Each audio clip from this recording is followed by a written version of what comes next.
WizEven donne la parole à ceux qui créent l'événement. Un invité, 10 minutes, 5 questions, c'est All Access, votre dose d'événementiel pour la journée. Je suis Pierre-Henri Deballon, le cofondateur de WizEven. Aujourd'hui, j'ai le grand plaisir de recevoir Grégoire Cusimberch, qui est le directeur de Centre France Événements. Bonjour Grégoire. Bonjour. Grégoire, Centre France Événements, c'est quoi? Racontez-nous un peu. Centre France Événements, c'est la division événementielle du groupe Centre France, qui est un groupe de presse quotidienne régionale qui agit sur le centre de la France, sur 15 départements.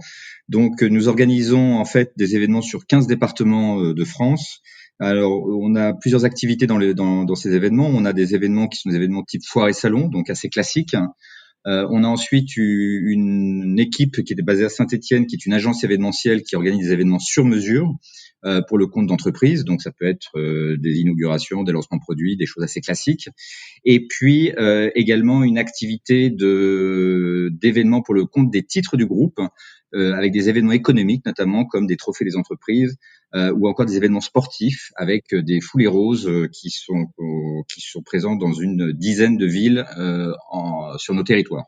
Merci. On reviendra sur Centre France Événements et notamment le lien avec le secteur de la presse. Mais avant cela, comment vous, Grégoire, vous vous êtes retrouvé sur ce poste? Est-ce que c'était un souhait d'être dans l'événementiel ou au contraire, vous étiez dans la presse et puis vous avez bifurqué avec cette entité spécifique? Racontez-nous un peu. Alors, je vais faire un pitch assez rapide parce que pour résumer autant d'années, ça va être compliqué. Mais je suis moi pas du tout, j'ai pas de formation du tout de l'événementiel puisque je suis ingénieur en génie chimique, donc autant dire pas grand-chose à voir.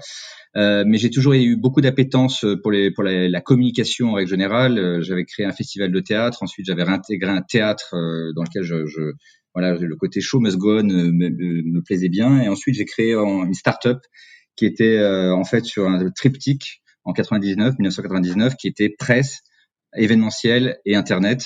Qui a bien développé sur les métiers, c'était sur les métiers de support de l'entreprise pendant 12 ans. Et puis voilà, l'événementiel a toujours été le sel, on va dire, ce qui m'animait et que je trouvais assez excitant.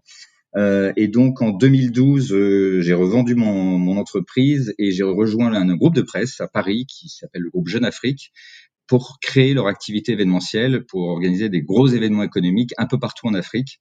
Donc un dépaysement total.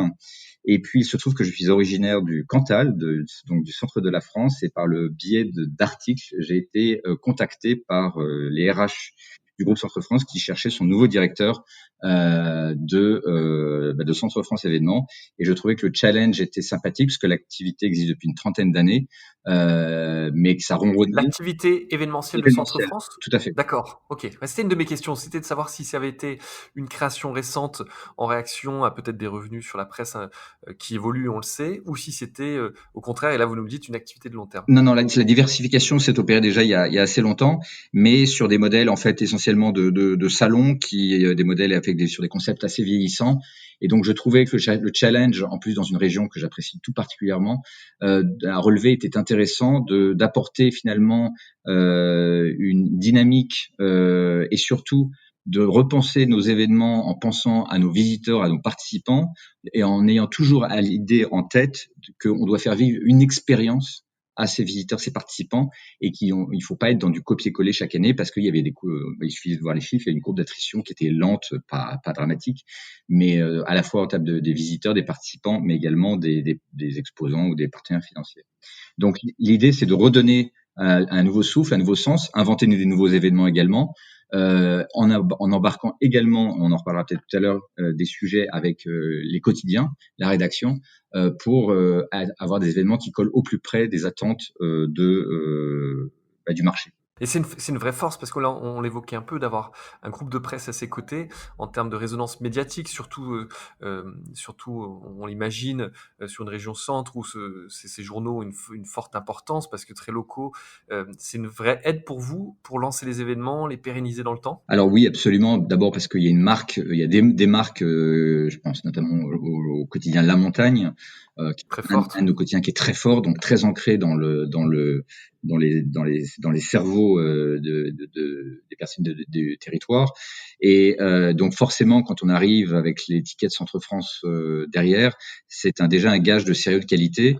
Ensuite, pour autant, il faut qu'on fasse nos preuves quand on lance des événements, mais il y a évidemment une proximité avec la rédaction ou même l'agence de communication internalisée qui en fait aussi la régie du groupe, qui permet d'avoir une force de frappe en termes de caisse de résonance pour assurer la promotion de nos événements. Bien sûr, puis même peut-être sur même l'aspect commercial, parce qu'on sait que sur des événements, Tout à c'est aussi fait, important d'avoir des partenaires. tout à fait. J'imagine que les équipes commerciales peuvent aller vendre des espaces, typiques, Alors ça, dans la c'est des jour choses que je suis en train de mettre en place, que ça ne se faisait pas du tout.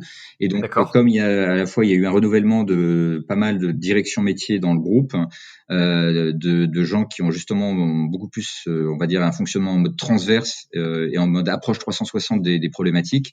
On est en train de construire tout ça, mais effectivement, c'est un des buts parce qu'on a une force commerciale de plus d'une centaine de personnes. C'est quand même dommage de ne pas pouvoir s'appuyer dessus. bien sûr. Quittons un petit peu le centre et allons en Afrique. Ça m'a interpellé ce que vous avez dit parce que on le sait, on vit des émotions très fortes dans l'événementiel. Est-ce qu'elles sont décuplées en Afrique ou je me fais une idée? Ah, vous faites pas une idée, c'est plus que décuplé. En fait, si vous voulez, le continent africain, c'est un continent qui est très varié. Enfin, d'un pays à l'autre, c'est pas du tout les mêmes, forcément les mêmes cultures. Où on n'a pas du tout la même approche je dirais du professionnel, mais c'est pas lié forcément uniquement à l'événementiel. Où ça met quelquefois les nerfs à rude épreuve parce qu'en fait, il y a une forme de décontraction. Quand les choses se font, c'est ça qui est assez magique, assez merveilleux. Mais quand on a l'habitude de tout planifier, tout anticiper, etc., quelquefois on s'arrache les cheveux. Et moi, j'ai discuté notamment parce qu'on a organisé aussi des événements en Afrique pour le compte d'agences de promotion des investissements, notamment de certains pays qui voulaient attirer des investisseurs internationaux. Et le directeur de cabinet d'un premier ministre avec qui je discutais me disait mais vous les Européens vous avez la montre, nous on a le temps. Donc, Belle image. et c'est vrai que c'est l'approche qui est différente, mais pour autant on a fait de très très très gros et très beaux événements avec des standards internationaux, ce qui n'est pas forcément gagné quand on connaît quelquefois les difficultés d'acheminement dans certains pays, ou en tout cas les liaisons quelquefois pour faire venir des participants du monde entier. Bon, j'aurais aimé qu'on creuse un peu plus, mais effectivement, on n'a pas toujours le temps, nous, Voilà. Européens. Revenons en région centre et la situation sanitaire qu'on connaît. Comment vous l'avez affrontée? Je crois que vous avez essayé de rebondir, d'organiser des nouveaux formats d'événements. J'ai entendu parler d'un concours de chant où les gens se filmaient chez eux. Est-ce qu'on peut en savoir un peu plus? Oui, tout à fait. Alors déjà, on est comme tous les organisateurs d'événements directement impactés sur les événements, on va dire traditionnels. Donc moi, immédiatement au mois de mars, j'ai demandé aux équipes de faire marcher la machine à phosphorer, leur machine à phosphorer, pour essayer d'une part de continuer à exister vis-à-vis de nos partenaires, montrer qu'on était capable aussi et de se prouver qu'on était capable de se réinventer, même si c'était pas forcément avec un but de gagner forcément de l'argent ou en tout cas de faire des marges incroyables, mais en tout cas de tester des nouveaux formats. Donc on a lancé effectivement, on a revisité le Radio Crochet en faisant participer l'ensemble des quotidiens des 8 quotidiens du groupe, donc qui un appel en fait à chansons des chanteurs amateurs. On a reçu plus de 400 vidéos et certaines de très grande qualité. Et l'idée derrière, c'était de pouvoir désigner via un jury de professionnels pour le coup, puisqu'il y avait le Printemps de Bourges, il y avait la coopérative de Mai, qui est une grande salle de spectacle de Clermont-Ferrand, plus d'autres professionnels, des journalistes spécialisés musique de chez nous, de pouvoir désigner les lauréats et qui aboutira dès que ce sera possible sur un concert donc des lauréats de chacune de nos zones, puisque c'était par zone pour chaque quotidien, un grand concert à Clermont-Ferrand, donc une initiative virtuelle qui se terminera par Il y a une réalité physique, une oui, c'est réalité ce que j'allais physique. dire. Voilà, absolument. D'accord. Donc ça, c'est Et un alors, exemple. Et juste deuxième exemple, c'est que bon, comme d'autres organisateurs, on a un très très gros salon de l'habitat à Clermont qu'on n'a pas pu tenir au mois de mars. Donc on l'a transformé en salon virtuel avec beaucoup moins d'exposants que dans la version, on va dire physique. Mais au final, même s'il y a eu moins de fréquentation qu'un salon, que le salon normal, le nombre de transformations, le ROI chez nos exposants est absolument exponentiel par rapport à la version physique, puisque les gens qui ont pris contact avec eux sont uniquement des gens qui avaient des projets et entre guillemets les visiteurs touristes. beaucoup plus qualifié Voilà, peut-être? exactement. D'accord, c'est intéressant et cette initiative, ça veut dire que, imaginons demain, que la situation et on le souhaite, revienne à la normale. L'idée, ce sera de tout rebasculer en physique ou au contraire de garder aussi cette dimension, digitale en parallèle?